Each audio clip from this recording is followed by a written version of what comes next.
తెలుగు. కాళేశ్వరం అవినీతిపై CBI enquiry. అసెంబ్లీలో CM Revanth Reddy ప్రకటన. అవినీతి పరులందరిపైన కఠిన చర్యలు తప్పవు. ఊరు పేరు డిజైన్లు మార్చి కాళేశ్వరం పేరుతో 1,00,000 కోట్లు దోచుకున్నారు. కేసీఆర్ దోపిడీ దొంగగా మారి రాష్ట్రాన్ని ఆగం చేశారు. నిజాం కంటే కూడా శ్రీమంతుడు కావాలన్నదే ఆయన దురాశ. ప్రాణహిత చేవెళ్లకు అనుమతులున్న దోపిడీ కోసమే లొకేషన్ మార్పు. మహారాష్ట్ర అభ్యంతరాలు ఎత్తుపైన ప్రాజెక్టు నిర్మాణంపై కాదు. సిడబ్ల్యూసీ అభ్యంతరం చెప్పినా మేడిగడ్డ దగ్గర ఎట్లా నిర్మించారని ప్రశ్న. పీసీ ఘోష్ కమిషన్ రిపోర్ట్ పై సభలో రాత్రి 1:30 గంటల వరకు సుదీర్ఘ చర్చ. సిబిఐ ఎంక్వైరీకి అరెస్ట్ చేస్తారా? మరి ఇప్పుడు అన్ని సిపి ఘోష్ రిపోర్ట్ కూడా అదే చెప్తుంది కదా, వాళ్ళదే తప్పు అని. దీనిపై ఇంకెన్ని రోజులు నానుస్తారు ఇట్లా? దోపిడీ దొంగగా మారి ప్రజల సొమ్ము దోచుకున్నారు. అయితే ఆనాడు శిక్షలు వేసినట్లుగా మేము వారిని రాళ్లతో కొట్టలేదు, నడి రోడ్డులో ఉరి తీయలేదు. చట్ట ప్రకారం పద్ధతిగా వ్యవహరిస్తున్నాం. అందుకే ఈ ప్రాజెక్టుపై విచారణకు ఆదేశిస్తున్నాం సీఎం రేవంత్ రెడ్డి. బీసీ రిజర్వేషన్ల పెంపుకు line clear. Panchayati Raj municipal చట్ట సవరణ బిల్లుకు అసెంబ్లీ ఏకగ్రీవ ఆమోదం. స్థానిక మున్సిపల్ ఎన్నికల్లో బీసీలకు 42% కోటాకు మార్గం సుగమం. బీసీ వర్గాలు చారిత్రాత్మక విజయం. మంత్రి సీతక్క. కాంగ్రెస్ లో సామాజిక న్యాయం. మంత్రి శ్రీధర్ బాబు. అపశకనం మాటలు మాట్లాడకండి. మంత్రి పొన్నం. మాకు డెడికేషన్ ఉంది కాబట్టే ముందుకెళ్తున్నాం. మంత్రి వాకిటి శ్రీహరి. కేసీఆర్ సభకు రాకుండా ఫామ్ హౌస్ లో ఏం చేస్తున్నారు? ఆది శ్రీనివాస్. డిక్లరేషన్ ఒక్కటే కాదు, డెడికేషన్ కూడా ఉండాలి. కేటీఆర్. డెడికేషన్ గురించి కేటీఆర్ గారు చెప్పడం హాస్యాస్పదంగా ఉంది. ఎందుకంటే వాళ్ళ పార్టీ లీడర్, ప్రతిపక్ష నేత కేసీఆర్ గారు అసెంబ్లీకి రాకపోవడం ఏంటి? కాళేశ్వరం పైన కమిషన్ రిపోర్ట్ పెడుతుర్రు. బీసీ గురించి చర్చ ఉంది, బీసీ రిజర్వేషన్ డిక్లరేషన్ గురించి. ఇంత ఇంపార్టెంట్ టైంలో ఒక ఎమ్మెల్యేకి ఏం పని? ఎమ్మెల్యే ప్రతిపక్ష నేత అసెంబ్లీకి అటెండ్ కాకుండా ఇంటికాడ ఏం పని? ఆయనకు ఏమన్నా ఆరోగ్యరీత్యా ఇబ్బందుల్లో ఉన్నాడా? మానసికంగా ఏమైనా ఇబ్బందుల్లో ఉన్నారా? ప్రజలు ఎన్నుకున్నది ఎందుకు? వారి సమస్యల్ని పరిష్కరించడానికే కదా. అంటే చిన్న స్థాయి ప్రభుత్వ ఉద్యోగికి ఉన్న రూల్స్ ఒక ఎమ్మెల్యేకు ఎందుకు ఉండవు? వాళ్ళ ఇష్టమిగా అసెంబ్లీకి రావచ్చు, రాకపోవచ్చు. 6 నెలల వ్యవధిలో ఒక్కసారి అటెండెన్స్ వేసుకొని వెళ్తే కథవింగా నేను అడిగేటోళ్ళు లేడీగా నీ శాలరీ ఎవ్రీ మంత్ పడిపోతుంటది. ఇప్పుడు కేసీఆర్ గారు ఏం పని చేస్తున్నారని వాళ్ళకి ఎమ్మెల్యే కోటాలో శాలరీ ఇవ్వాలి? నియోజకవర్గం తిరిగి ప్రజల సమస్యలను తెలుసుకొని పరిష్కరిస్తున్నారా? ఇంట్లో ఉన్న ప్రజల సమస్యలు పరిష్కారం అయ్యేటట్టే ప్రభుత్వ ఉద్యోగి కూడా అదే అనుకోవచ్చు కదా. ఇక్కడ ఒకటి అర్థం చేసుకోవాలి మిత్రులారా. ఒక చిన్న స్థాయి ప్రభుత్వ ఉద్యోగికి ఫేషియల్ రికగ్నైజేషన్ ఉంటుంది, కంప్రింట్ ఉంటుంది, అటెండెన్స్ షీట్ ఉంటుంది. ఇవన్నీ వాళ్ళకి పెట్టి ఎమ్మెల్యేలకు ఎందుకు ఉండదు? ఇప్పుడు నిన్న అసెంబ్లీ జరిగింది. ప్రతి ఒక్క ఎమ్మెల్యే అక్కడికి వచ్చి ఫేస్ రికగ్నిషన్ యాప్ లో అటెండ్ అయ్యాలని ఎందుకు రిజిస్టర్ చేయొద్దు? అంటే వాళ్ళ ఇష్టం. కేసీఆర్ తెచ్చిన చట్టాలే కుదిబండలైనవి. 50% రిజర్వేషన్లు పరిమితం చేసిండ్రు సీఎం రేవంత్. బీఆర్ఎస్ నేతలు చేసిన పాపాలను మేం కడుగుతున్నాం. బీసీలకు రిజర్వేషన్లు ఇవ్వడం వాళ్ళకి ఇష్టం లేదు. ఢిల్లీలో ధర్నా చేస్తే అటువైపు కూడా రాలేదని కామెంట్. కాళేశ్వరంతో రాష్ట్రానికి శాశ్వత నష్టం. ప్లానింగ్, డిజైన్, క్వాలిటీ, మెయింటెనెన్స్ అన్నింటిలోనూ లోపాలు ఉన్నట్టు ఘోష్ కమిషన్ తేల్చింది. బ్యారేజ్, డ్యామ్ కు తేడా తెలవకుండా ప్రాజెక్ట్ కట్టారు. ఉత్తమ్. కక్ష సాధించాలనుకుంటే ఇప్పటికే లోపలేసేవాళ్ళం. ఘోష్ నివేదికను చెత్త రిపోర్ట్ అంటారా? మేం కక్ష సాధించాం, చట్ట ప్రకారమే చర్యలు. బీఆర్ఎస్ ఎమ్మెల్యేలపై డిప్యూటీ సీఎం బట్టి ఫైర్. ఏడాదిన్నరలోనే ఆగమాగం కట్టిండ్రు. కేసీఆర్ ఏకపక్ష నిర్ణయాలు తీసుకున్నారు. కాళేశ్వరంపై ఘోష్ కమిషన్ రిపోర్ట్ను అసెంబ్లీలో పెట్టిన సర్కార్ 2017 డిసెంబర్ వరకు ఫౌండేషన్ వేయనే లేదు. 2019 జూన్ నాటికి బ్యారేజీలు ప్రారంభించేశారు. క్వాలిటీ ఎట్లుంటుందో అర్థం చేసుకోవచ్చు. ఇది ప్రభుత్వ నిర్ణయం కాదు, వ్యక్తుల నిర్ణయం. కేబినెట్ అప్రూవల్ కూడా తీసుకోలేదని తేల్చి చెప్పిన కమిషన్. ఇది డొల్లా, చెత్త రిపోర్ట్, రాజకీయ ప్రేరేపితం, చట్టబద్ధం కాదు. హరీష్ రావు. కాళేశ్వరం కమిషన్ రిపోర్ట్ పై మాజీ మంత్రి విమర్శలు. మసిపూసి మారేడుకాయ చేయడంలో సీఎం సిద్ధహస్తుడు. రిటైర్డ్ ఇంజనీర్ల సూచనల మేరకే ప్రాజెక్టును మేడిగడ్డ మార్చాం. బీఆర్ఎస్ లో ఉన్నప్పుడు పొంగులేటి ఎందుకు ప్రశ్నించలే? 660 పేజీల నివేదికపై చర్చించేందుకు అరగంటేనా? తమ హక్కులను పీసీ ఘోష్ కాల్ రాశారనే ఆరోపణలు. ఆ రోజు నిండు సభలో కేసీఆర్ గారు ఏమన్నారు? నా మెదడు, నా రక్తం అంతా ఉపయోగించి దీన్ని డిజైన్ చేసిన, ఇంజనీర్లు ఎవరు లేరు, మొత్తం నా కష్టమే అని చెప్పినప్పుడు మీరు పక్కనే ఉన్నారు కదా. మరి ఈరోజు దాని మీదనే కమిషన్ ఇచ్చిన రిపోర్ట్ ను సభలో పెడుతున్నప్పుడు ఏడి కేసీఆర్? ఏడి ప్రతిపక్ష నేత? ఏడి? కలిసి నడుద్దాం. ఇండియా చైనా సంబంధాలకు పరస్పర నమ్మకం, గౌరవం అవసరాలే ప్రాతిపదిక మోదీ. గంగుల వర్సెస్ పొన్నం. బీసీ రిజర్వేషన్ల జీవోపై పొన్నంకు అవగాహన లేదన్న గంగుల. ఆకారం ఉంటేనే అవగాహన ఉందనుకోవడం పొరపాటన్న పొన్నం. తాను బాడీ షేమింగ్ కామెంట్స్ చేయగలనన్న గంగుల. అవగాహన లేదనే మాటకు వెనక్కి తీసుకోవాలని శ్రీధర్ బాబు. రైట్, నేను చెప్పినా కదా, అసెంబ్లీ జరుగుతున్నప్పుడు ప్రతి స్కూల్లో ఒక 1 hour వేయాలి కట్ చేసి. ఇగో ఇట్లా ఉండకూడదు స్టూడెంట్స్, ఇగో ఈయన ఎమ్మెల్యే, ఈయన మన ఎమ్మెల్యే, ఇగో ఈయన మన మంత్రి, ఇగో ఇట్లా మాట్లాడుకోకూడదు, ఇగో ఇది పద్ధతి కాదని నేర్పాలి పిల్లలకు, వీళ్ళని చూపెట్టి. బస్సు డ్రైవర్లకు ఇక no cell phone. Pilot project గా రాష్ట్రంలోని 11 డిపోల్లో అమలుకు నిర్ణయం. ఇది సక్సెస్ అయితే రాష్ట్రం అంతటా అమలు చేసే అవకాశం. మంచి నిర్ణయం ఇది. దాదాపుగా 100% రోడ్డు ప్రమాదాలలో కనీసం 10 నుండి 15% కేవలం బస్సుల వల్ల అవుతుంది. అదెవరు? నమస్తే తెలంగాణ. 2.7 లక్షల ఐటీ ఉద్యోగాలపై కత్తి. ఐటీ రంగంలో చోటు చేసుకుంటున్న మార్పులు, టెక్నాలజీకి అనుగుణంగా మారలేని వారి ఇంటికే. దేశీయ ఐటీ రంగంలో 2 నుంచి 5% మేరకు కోత. ఘోష్ నివేదిక తప్పుల తడక. శాసనసభలో కమిషన్ రిపోర్టుపై విరుచుకుపడ్డ బీఆర్ఎస్. సీఎం మంత్రులు పదే పదే అడ్డుపడుతున్న చీల్చి చెండాడిన హరీష్. కథ. విపక్షం నుంచి నిప్పు కణికల్ లాంటి నిజాలు దూసుకు వస్తుంటే బిత్తరపోవడం తప్ప సర్కారు సాధించింది ఏమీ లేదు. కాంగ్రెస్ ఫిర్యాదు పేపర్లను జాగ్రత్తగా బైండింగ్ చేసి ఇచ్చిన ఘోష్ నివేదికను పట్టుకొని మంత్రులు పూనకాలు తెచ్చుకున్న సీను మాత్రం పండలేదు. పథకం ప్రకారం ప్రతిపక్ష నేత ప్రసంగం మీద 10 మంది మంత్రులు మూకుమ్మడి దాడి చేసినా, డైవర్షన్ శాయశక్తులా యత్నించినా ఫలించలేదు. మంత్రులే విపక్షాన్ని ప్రాజెక్టుపై ప్రశ్నలు అడగడం మరో విచిత్రం. మరెవరు అడగాల? ఇక మీరు చెప్పింది వినాలే. ఏం జరగలేదంటే జరగలేదని సైలెంట్గా ఉండాలి. కాళేశ్వరంపై ఇచ్చింది చెత్త రిపోర్ట్, చిత్తు కాగితం. అది పీసీ ఘోష్ కమిషన్ కాదు, పీసీసీ కమిషన్. విచారణ ముసుగులో మా హక్కుల్ని కాలరాశారు. నోటీసులు ఇయ్యలే, క్రాస్ ఎగ్జామ్ ఛాన్స్ ఇయ్యలే. అందుకే తప్పుడు రిపోర్టుపై కోర్టు తలుపు తట్టినాం. చట్టానికి లోబడి పనిచేయని అనేక కమిషన్ల నివేదికలు న్యాయస్థానాలు కొట్టినాయి. ఇందిరా అద్వానీపై కమిషన్లు కొట్టేసింది. కోర్టు ముందు నిలబడని తెలిసి ఆదివారం ఆదరాబాదరగా అసెంబ్లీలో ప్రభుత్వం చర్చ. నీటి లభ్యత ఉన్న చోటుకే ప్రాజెక్టును మార్చినాం. సిడబ్ల్యూసీ ఇంజనీర్ల సూచన మేరకే ఈ నిర్ణయం. తప్పుదోవ పట్టించిన సీఎం క్షమాపణ చెప్పాలి. చర్చ సందర్భంగా నిప్పులు చెరిగిన హరీష్ రావు. అడుగడుగునా అడ్డుపడిన సీఎం మంత్రులు. సర్కారు తీరుకు నిరసనగా బీఆర్ఎస్ వాకౌట్. గన్ పార్క్ లో కేటీఆర్ శాసనసభ్యుల నిరసన. ఊపిరి పీల్చుకున్న సర్కార్కు అక్బర్ జల. కీలక ప్రశ్నలతో సభలో సర్కారు ఉక్కిరి బిక్కిరి. ఎవరి భజన వాళ్ళు కొట్టుకుంటారు. ఇదేం రిపోర్టు? కమిషన్ చట్టానికి విరుద్ధంగా నివేదికలో ఎగ్జిక్యూటివ్ సమ్మరీ లేనే లేదు. ఎవరికి నోటీసులు ఇచ్చారో పేర్కొనలేదు. యాక్షన్ టేకెన్ రిపోర్ట్ కూడా పెట్టలేదు. 665 పేజీల నిండా కాంగ్రెస్ మార్క్ నిందలే. ఘోష్ రిపోర్ట్ పై నిపుణులు, ఇంజనీర్లు విస్మయం.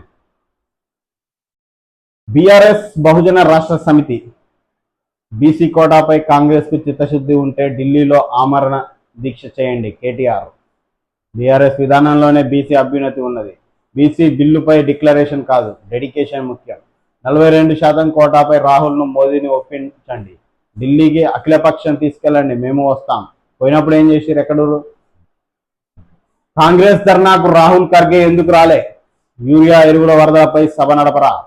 15 రోజులు నడపాలంటే ఎందుకు పారిపోతున్నారు? అసెంబ్లీలో సర్కార్ను కడిగేసిన మాజీ మంత్రి కేటీఆర్.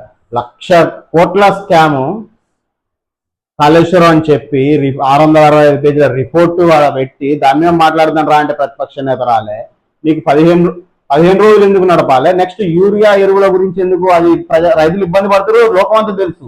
రాష్ట్ర ప్రభుత్వం చేతిలో ఏం లేదు, కేంద్ర ప్రభుత్వం దాన్ని పరిష్కరించాలని. ఇక్కడ సభలో నువ్వు అన్నావు కదా, ఈ బీసీ బిల్లు ఇక్కడ పెట్టడం వల్ల యూజ్ లేదు, ఎలాంటి ప్రయోజనం లేదు, పార్లమెంట్ లో కొట్లాడండి అన్నప్పుడు ఈ యూరియా గురించి, ఎరువుల గురించి నువ్వు ఇక్కడ ఎంత ముట్టుకున్నా యూజే ఉంది. కేంద్ర ప్రభుత్వం కదా ఇచ్చేది. అంటే ప్రజలను మీరు తప్పుదోవ పట్టిస్తున్నా? ప్రతిపక్షంలో ఉండి కూడా ప్రజలకెళ్ళి మాట్లాడాల్సింది పోయి ఏదో ఒకటి బుర్రగలుగుదాం, వాళ్ళని ఒకటి కామెంట్ చేయడమే మన పని కదా ప్రతిపక్షంలో అని మీరు ఎట్లా అడుగుతారు? మీకు అంత అవగాహన ఉన్నప్పుడు, అంత చిత్తశుద్ధి ఉన్నప్పుడు, బీసీ 42% కోటం అసెంబ్లీలో మాట్లాడి వేస్ట్ అని అంత క్లారిటీ ఉన్నది. మీరు యూరియా గురించి 15 రోజులు చర్చ జరిపిన అసెంబ్లీలో వస్తుందా యూరియా? చెప్పండి. కేంద్ర ప్రభుత్వం ఇవ్వకుంటే యూరియా వస్తుందా? అసెంబ్లీలో నువ్వు ఎన్ని చట్టాలు చేసినా, ఎంతసేపు డిస్కస్ చేసినా ఆ విషయం మీకు తెలియదా? మరి అంటే జనాలు పిచ్చోళ్ళు, చూసేవాళ్ళు పిచ్చోళ్ళు, వాళ్ళకి అవగాహన లేదు. ఏదైనా మాట్లాడవచ్చు, మనం ఏదో ఒక టాపిక్ ఉండాలి మాట్లాడడానికి, అంతే, ఏం లేదు. సెప్టెంబర్ 1 ఉద్యోగుల్లో చీకటి. పెన్షన్ విద్రోహ దినంగా పాటించనున్న ఉద్యోగ సంఘాలు. కాంట్రిబ్యూటరీ పెన్షన్తోనే కరువైన భద్రత. ఇంకా అంతేలే, మీదే ఉంటుంది, ఏముంటుంది అంత మించి ఇందులో ఈ పేపర్లో. ఆదాబ్ Hyderabad. Shiny hunters Google warning, 250 కోట్ల జీమెయిల్ వినియోగదారులు సైబర్ నేరగాళ్ల దాడులకు గురయ్యే అవకాశం ఉంది. వాస్తవానికి మీరు జీమెయిల్ చెక్ చేసుకోండి, అప్పుడప్పుడు కొన్ని మెయిల్స్ వస్తాయి, అవి వెంటనే డిలీట్ చేసేయాలి. కాకపోతే చాలా మంది ఏంటంటే జస్ట్ ప్లే స్టోర్ కోసం మెయిల్ యాడ్ చేసుకొని దాని పెద్ద పట్టించుకోరు, మెయిల్ యూజ్ చేయని వాళ్ళు. ఖచ్చితంగా అప్పుడప్పుడు మీకు ఒక రెడ్ మార్క్ లో ఇండికేషన్ వచ్చినప్పుడు వెంటనే డిలీట్ చేసేయండి అలాంటి. గోదావరమ్మ ఉగ్ర రూపం, జల దిగ్బంధంలో భద్రాచలం పరిసరాలు. 48 అడుగులు దాటిన గోదావరి నీటి మట్టం. రెండో ప్రమాద హెచ్చరిక జారీ చేసిన అధికారులు. కళ్యాణకట్ట వరకు చేరిన వరద నీరు. పోటీదారులం కాదు భాగస్వామ్యం, ప్రధాని మోదీ జిన్పింగ్ కీలక సమావేశం. సరిహద్దు శాంతి ఆర్థిక సహకారంపై దృష్టి. 2026 బ్రిక్స్ సదస్సుకు జిన్పింగ్ ఆహ్వానం. కథ స్క్రీన్ ప్లే దర్శకత్వం కేసీఆర్. తెలంగాణ అసెంబ్లీలో కాళేశ్వరం నివేదికపై చర్చ. 665 పేజీల పూర్తి నివేదిక ఎమ్మెల్యేలకు అందజేత. ప్రపంచంలోనే అతిపెద్ద మ్యాన్ మేడ్ డిజాస్టర్. 1,00,000 కోట్లు ఖర్చు, 1,00,000 ఎకరాలకు నీరు రాలేదు. ప్లానింగ్ డిజైన్ నిర్మాణంలో లోపాల గుర్తింపు. ప్రాజెక్టులో ప్రతి చిన్న పనిలోనూ కేసీఆర్ జోక్యం. తుమ్మిడిహట్టి నుంచి మేడిగడ్డకు మార్పు. నివేదిక ప్రవేశపెట్టిన మంత్రి ఉత్తమ్. సమాజాన్ని తప్పుదోవ పట్టించిన బీఆర్ఎస్ నేతలు. కాళేశ్వరం కట్టినందుకు వీళ్లను ఉరితీయాలి. శాసనసభలో కమిషన్పై చర్చలో సీఎం రేవంత్ రెడ్డి. వాస్తవానికి నిండు సభలో చెప్పిండు అసెంబ్లీలో కేసీఆర్. ఏమని చెప్పిండు? ప్రాజెక్టులో ప్రతి చిన్న పనిలోనూ కేసీఆర్ జోక్యం, మొత్తం నాదే అని చెప్పిండు. ఎవరే ఇంజనీర్లు నాకంటే మేధావులా? నా రక్తం దారపోసి మెదడు ఖర్చు పెట్టి గంటలు ఆలోచించి రిపోర్ట్ తయారు చేసి కట్టిస్తున్నా అన్నాడు. అధికారం చేతిలో ఉంది కాబట్టి. ఇవాళ దాని గురించి మాట్లాడదామంటేనే వచ్చే పరిస్థితి లేదు. మన భాషలో చెప్పాలంటే ముఖం దాచుకుంటారు అంటారు కదా, ముఖం చూపెట్టలేకపోతున్నాం ఏదైనా తప్పు చేశాను, అట్లనే ఉంది పరిస్థితి. అట్లనే అర్థం చేసుకుంటారు ప్రజలు. మరి రాకపోతే వచ్చి ఇది పరిస్థితి, నేను ఇట్లా కట్టినా, ఇట్లా డిజైన్ చేసిరు, ఈయన ఇది అని చెప్పాలి. సైలెంట్ గా ఫామ్ హౌస్ లో పండుకుంటే చూసే సామాన్య ప్రజలకు ఎలా అర్థమవుతుంది? అసెంబ్లీ ఎవరు చూడరు. అసలు గట్టిగా మాట్లాడాలంటే తెలంగాణ ప్రజలలో ఎంతమంది అసెంబ్లీ సమావేశాలు ఫాలో అవుతారు? ఓన్లీ గిట్ల పేపర్ చూసినప్పుడు ఈ హెడ్డింగ్ రావడం, కథం రైట్ అయిపోతుంది, అక్కడితో చర్చ వినడం అయిపోతుంది. ప్రజలు పూర్తి స్థాయి అవగాహన పెట్టి అసెంబ్లీ అసలు ఏం జరుగుతుంది, ఎవరు వస్తారు, ఎవరు రావట్లేరు క్లియర్గా ఉంటే నెక్స్ట్ టైం ఎవరికి ఓటేయాలి, ఓటేయొద్దు అనేది అర్థమయ్యేది. ఈ ప్రజలలో చాలా వరకు దాదాపుగా 80% ప్రజలకు అవగాహన లేదు అసెంబ్లీ సమావేశాల మీద. అసలు చూడరు, తెలియదు. ఇట్లా పేపర్లు వచ్చినప్పుడు రాయడమే, ఎవరైనా చదివితే వినడం, లేకపోతే వాళ్ళు చదవడం, అంతే అవగాహన. అడ్డంకిగా మారిన బీఆర్ఎస్ చట్టాలు. 50% దాటొద్దని చట్టం చేసింది వాళ్లే. అందుకే మేము ఆర్డినెన్స్ తెచ్చి గవర్నర్ పంపాం. ప్రధాని అపాయింట్మెంట్ కోరితే ఇవ్వలేదు. 42% బీసీ రిజర్వేషన్ల బిల్లుకు అసెంబ్లీ ఆమోదం. అసెంబ్లీలో సీఎం రేవంత్ రెడ్డి కీలక వ్యాఖ్యలు. కాంగ్రెస్ చిత్తశుద్ధిని ప్రశ్నించిన కేటీఆర్ గంగుల. అసలు మీరు ఎట్లా ప్రశ్నిస్తారు నాకు అర్థంగా. 10 సంవత్సరాలు మీరు పాలన ఉన్నారు. ఆంధ్ర పాలకులు మనల్ని పరిపాలించట్లేదనే కదా మనం తెలంగాణ తెచ్చుకున్నది. ఇప్పుడు 50% దాటొద్దని చట్టం చేసింది ఎవరు? మీరే కదా. ఆ రోజు తెలియదా 42% బీసీ రిజర్వేషన్ బిల్లుకి ఇవ్వాలని? ఈ 2 years లోనే పెరిగిరా బీసీ జనాభా 56% పైగా 60% దగ్గరగా. మీరు పరిపాలించిన 10 సంవత్సరాల్లో కూడా బీసీ జనాభా అంతే ఉంది. మీరు కులగణన చేయలేదు కదా. మీరంతా అధిక వర్ణాలు చెందిన వాళ్ళు కదా, మీకు బీసీలతో పని ఏంది? ఇప్పుడు ఈ పార్టీ పెట్టింది సరే, వీళ్ళు ఏ ప్రయోజనాల కోసం పెట్టారు అనేది పక్కా పెట్టండి. ఒక నినాదం అనేది వచ్చింది, దాని మీద మీరు అసలు అడిగే అర్హత లేదు. మీకు బీఆర్ఎస్ కు కనీసం 42% నుంచి ప్రశ్నించే అర్హత లేదు. ఉమ్మడి హట్ట వదిలేసి మేడిగడ్డకి ఎందుకు? అసెంబ్లీలో కాళేశ్వరంపై వాడివేడి చర్చ. అధికార ప్రతిపక్షాల మధ్య ఉద్రిక్తత. 6,100 కోట్లు ఖర్చు చేసిన తర్వాతే ప్రాజెక్టుల స్థల మార్పుపై అనుమానాలు. హరీష్ రావుపై మండిపడ్డ పొంగులేటి. ఇది ఇంకా కామెడీ ఉంటుంది ఎవరైనా గమనిస్తే. మనోడు అప్పుడు అదే పార్టీలో ఉన్నాడు 9 సంవత్సరాలు. హరీష్ రావు అడిగిండు నిండు సభల, మరి 9 సంవత్సరాలు ఉన్నావు కదా, ఏ రోజు ప్రశ్నించాలి, అయ్యా తప్ప అవ్వలేదా అని అడిగింది. అప్పుడు సమాధానం ఉండదు కదా. ఇక సీతక్క వ్యాఖ్యలు తప్పు. బీసీ రిజర్వేషన్లపై అవాస్తవం. బీసీ రిజర్వేషన్ల విషయంలో ఎక్కడా సీలింగ్ అన్న పదం లేదు. పంచాయతీరాజ్ చట్ట సవరణ బిల్లుపై చర్చలో కేటీఆర్. అసలు రాజకీయాలు ఎట్లున్నాయి అంటే, ఇప్పుడు ఈయన 9 సంవత్సరాలు బీఆర్ఎస్ ఉంటాడు, అలా ఏ అవినీతి అనేది జరగని. వన్స్ కాంగ్రెస్ పోయినట్టుగా ఆయనతో సంబంధం లేదు ఇక కథ. అప్పుడు ఆ పార్టీలో పరిపాలిస్తున్నప్పుడు ఎంతమంది ఉన్నారో అంతమంది దోషులే, అంతమంది భాగస్వామ్యం ఉంటుంది దాంట్లో. అమెరికా పర్యటనలో క్షీణత, అమెరికాకు భారతీయులు వెనుకడుగు, భారత్ 4వ అతిపెద్ద మార్కెట్, ఎక్కువగా తగ్గిన విద్యార్థుల సంఖ్య, ఆగమరిస్తే ఆగమే, విపత్తుగా మారుతున్న జీవనాధారంపై వర్షం, మానవాళికి వర్షం వరమా శాపమా, ప్రకృతిని నాశనం చేస్తూ అందలాలు, కాంక్రీట్ అరణ్యాలతో పట్టణాల ఏర్పాటు, కొత్త కొత్త సవాళ్లు విసురుతున్న ప్రకృతి. అవును,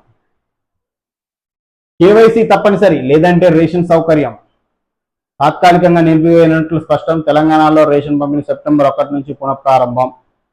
ఫిబ్రవరిలోనే పరీక్షలు, ఏపీ ఇంటర్ పరీక్షల్లో కీలక మార్పులు, ముందుగా సైన్స్ గ్రూపులకు, ఆ తర్వాత ఆర్ట్స్ గ్రూపులకు రోజుకు ఒక సబ్జెక్టు మాత్రమే ఎగ్జామ్. తొలి ఏడాది 85 మార్కులకే సైన్స్ ప్రశ్న పత్రం, సింగిల్ మార్క్ ప్రశ్నలకు ఎక్కువ అవకాశం. ఈనాడు, సిబిఐకి కాళేశ్వరం వైఫల్యానికి కారణం కేసీఆర్, ప్రాజెక్టుపై విచారణ కేంద్ర దర్యాప్తు సంస్థకు అప్పగిస్తూ శాసనసభ నిర్ణయం.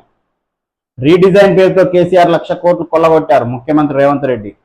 8B 8C నోటీసులపై కేసీఆర్ హరీష్ రావులది వితండవాదం అని ధ్వజం.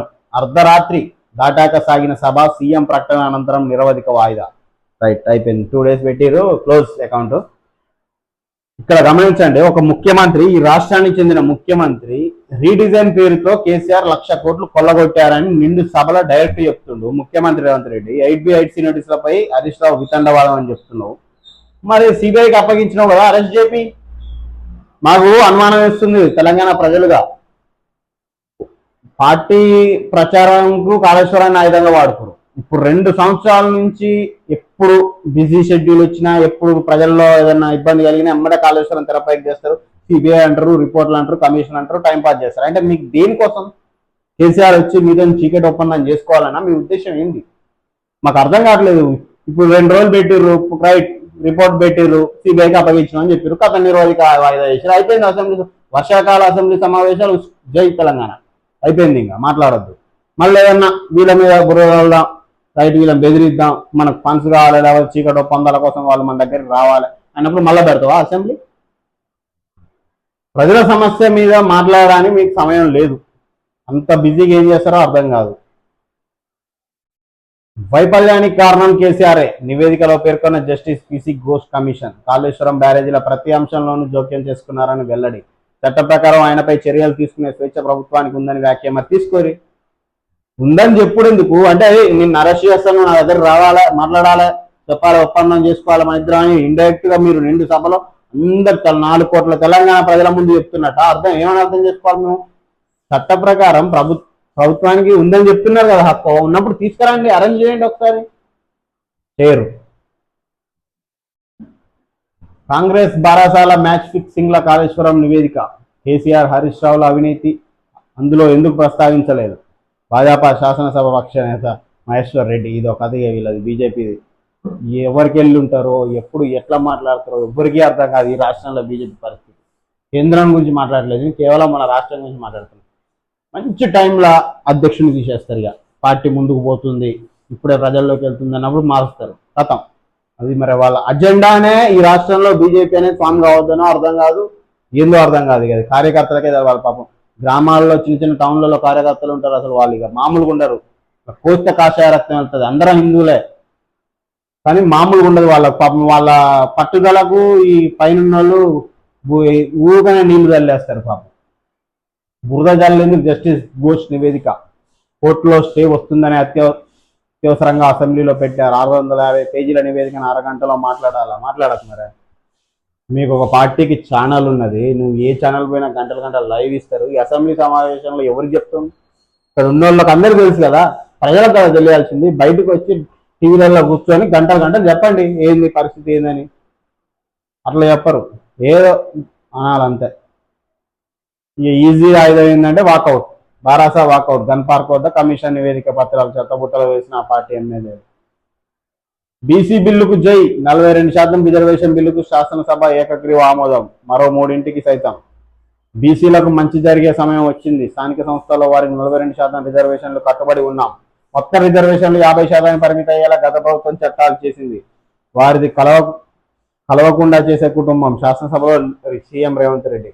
కల్వకుంట్ల కుటుంబం కాకుండా కలవకుండా చేసే కుటుంబం ఏది? బీసీలను ఓసీలను కలవకుండా చేసే కుటుంబం అన్నట్టుగా సీఎం రేవంత్ రెడ్డి గారు చిన్న వ్యాఖ్య చేశారు. ప్రధాని వద్దకు అఖిలపక్షాన్ని తీసుకెళ్లాలి కేటీఆర్, వివాదాలు తలెత్తకుండా చూడాలి గంగుల. ధర్నాలు చేస్తే చట్టాలు ఆపుతాయా? పాయల్ శంకర్. విప్లవాత్మకమైన ముందడుగు పూనం నేను. ఆన్లైన్ బెట్టింగ్ లో నష్టం, పనిచేసే బ్యాంకే కన్నాం. నిందితుడి క్యాషియర్ సహా 44 మంది అరెస్ట్. 15.237 కిలోల బంగారం స్వాధీనం. ఆర్టీసీ డ్రైవర్ల సెల్ ఫోన్ వాడకంపై నిషేధం. రైట్. శ్రమయేవ జయతే. 20 ఏళ్లు దాటితే వ్యాయామం మొదలు పెట్టాల్సిందే వెల్లడించిన ప్రపంచ ఆరోగ్య సంస్థ. స్తంభాలు కూలి, ట్రాన్స్ఫార్మర్లు మునిగి. ఉమ్మడి నిజామాబాద్ లో వరదల కుప్పకూలిన విద్యుత్ వ్యవస్థ. పూర్తి స్థాయి పునరుద్ధరణకు చాలా సమయం పట్టే అవకాశం. సెప్టెంబర్లోనూ దంచుకొట్టుడే. వరుసగా అల్పపీడనాలు, విస్తారంగా వానలు. ప్రధాన దేవాలయాలకు కొత్త హంగులు. 2202 కోట్ల అంచనాలతో భక్తుల సౌకర్యాలకు బృహత్ ప్రణాళిక. జాబితాలో బాసర, భద్రాచలం, కాళేశ్వరం సహా 10 క్షేత్రాలు.